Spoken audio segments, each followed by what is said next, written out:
Hello friends, welcome to Erode அம்மாச்சி சமையல். இது நம்ம வீட்டு சமையல். இன்றைக்கி நம்ம பார்க்க போகிறது நல்ல சாதத்துக்கும் இட்லிக்கும் ஒரு சூப்பரான சைட் டிஷ் தான். இது நல்ல ஒரு கத்திரிக்காய் பஜ்ஜி எப்படி செய்யலான்னு பார்ப்போம். இது கொஞ்சம் வித்தியாசமாக நல்லாயிருக்கும் டேஸ்ட்டு. எப்படி ஈஸியாக பண்ணலான்றதை பார்ப்போம் வாங்க. நம்மளோட சேனலில் சப்ஸ்கிரைப் பண்ணாதவங்க சப்ஸ்கிரைப் பண்ணிக்கோங்க. சமையல் குறிப்புக்கள்லாம் உடனே உங்களுக்கு வேணும்னு நினச்சிங்கன்னா பக்கத்தில் இருக்க பெல் பட்டனை அழுத்தி வச்சுக்கோங்க. அப்படியே ஃபேஸ்புக், இன்ஸ்டாகிராம், ஷேர் சேட்டை ஃபாலோ பண்ண மறந்துடாதீங்க. பாருங்க, எனக்கு வந்து கொஞ்சம் பெரிய கத்திரிக்காயாக கிடச்சது. இந்த மாதிரி கத்திரிக்காய் அது நம்ம ஃபஸ்ட்டு என்ன பண்ணலாம், இந்த காம்பு பகுதியை எடுத்துடலாம்.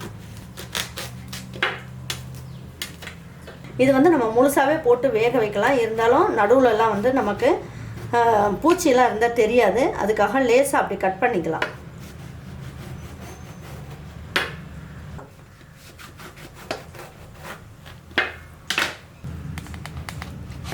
பாருங்கள், இதை வந்து நல்லா ரெண்டாக கட் பண்ணிட்டேன். மீதி எல்லாமே நான் என்ன பண்ணியிருக்கேன், நல்லா கீறி பார்த்துட்டோம். உள்ளெல்லாம் பூச்சியெல்லாம் இல்லை. இப்போ இதை வச்சு அப்படியே வேக வச்சிடலாம்.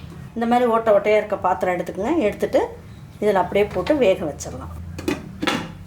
இது ஒரு 10 நிமிஷத்துலலாம் நல்லா வெந்துடும். வெந்ததுக்கப்புறம் எடுத்து எப்படி செய்யலான்றதை பார்ப்போம். இப்போ வெந்துருச்சான்னு பார்க்கலாம். இப்போ நம்மளாம் ஆஃப் பண்ணி வச்சுட்டேன். நான் நல்லா வெந்துருச்சு பாருங்கள். இப்போ வந்து நம்ம இந்த தோலெல்லாம் எப்படி உரிக்கலாம் அப்படின்னு பார்த்தீங்கன்னா, இங்கே பாருங்கள், இப்படி உரித்தாலே நல்லா உரிக்கிறதுக்கு வரும்.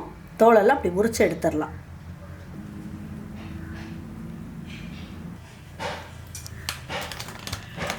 இப்போ எல்லாமே நல்லா எடுத்தாச்சு.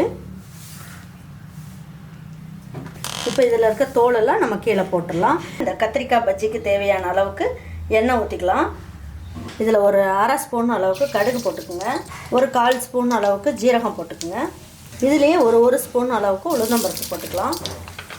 ஒரு 4 பல்லு பூண்டு இந்த மாதிரி தட்டி எடுத்து வச்சுருக்கேன், இதையும் போட்டுக்கலாம். இதில் 2 இனுக்கு கருவேப்பிலையும் போட்டுருங்க. இதில் பெரிய பச்சை மிளகாயோ ஒரு பச்சை மிளகாய் இருந்தது. பெரிய பச்சை மிளகா அந்த அளவுக்கு காரம் இருக்காது. அதனால் பெரிய பச்சை மிளகாயோ ஒன்று எடுத்துக்கிட்டேன். ஒரு சிட்டிகை அளவுக்கு பெருங்காயம் போட்டுக்கலாம். இதெல்லாம் நல்லா வதங்கிடுச்சு. இப்போ நான் வந்து என்ன பண்ணியிருக்கேன், 2 கைப்பிடி அளவுக்கு சின்ன வெங்காயத்தை கட் பண்ணியிருக்கேன், இதையும் போட்டுக்கலாம்.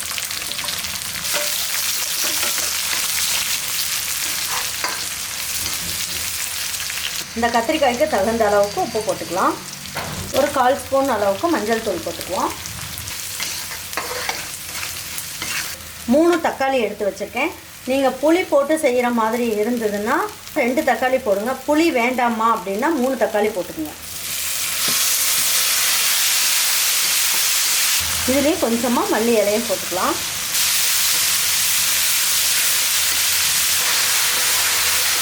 பாருங்கள், இந்த அளவுக்கு நல்லா வதக்கியாச்சு. இப்போ என்ன பண்ணலாம் அப்படின்னு பார்த்தீங்கன்னா, இதில் 1 ஸ்பூன் அளவுக்கு ரெட் சில்லி பவுடர் போட்டுக்கலாம். இந்த அளவுக்கு 1 ஸ்பூன் அளவுக்கு மல்லித்தூள் போட்டுக்கலாம்.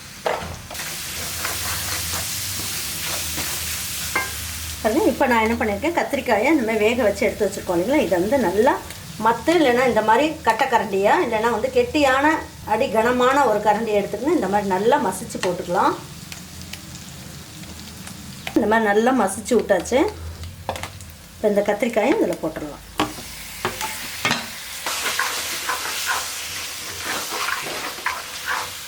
இப்போ இதுக்கு தேவையான அளவுக்கு தண்ணி ஊற்றிடலாம்.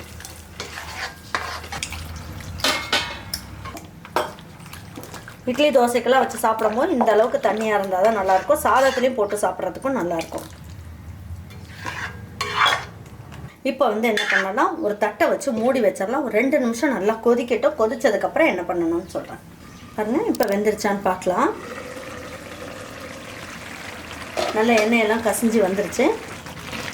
நல்லா இட்லி தோசை இதுக்கெல்லாம் சாப்பிட்ற மாதிரி இருந்தாலும் நல்லா சூப்பராக இருக்கும். இப்போ இதை எடுத்து வச்சு பரிமாறிக்கலாம்.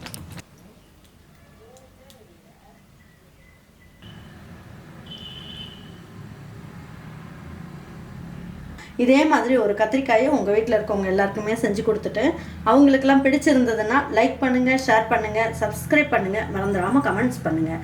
தேங்க்யூ ஃபார் வாட்சிங் ஈரோடு அம்மாச்சி சமையல். தேங்க்யூ.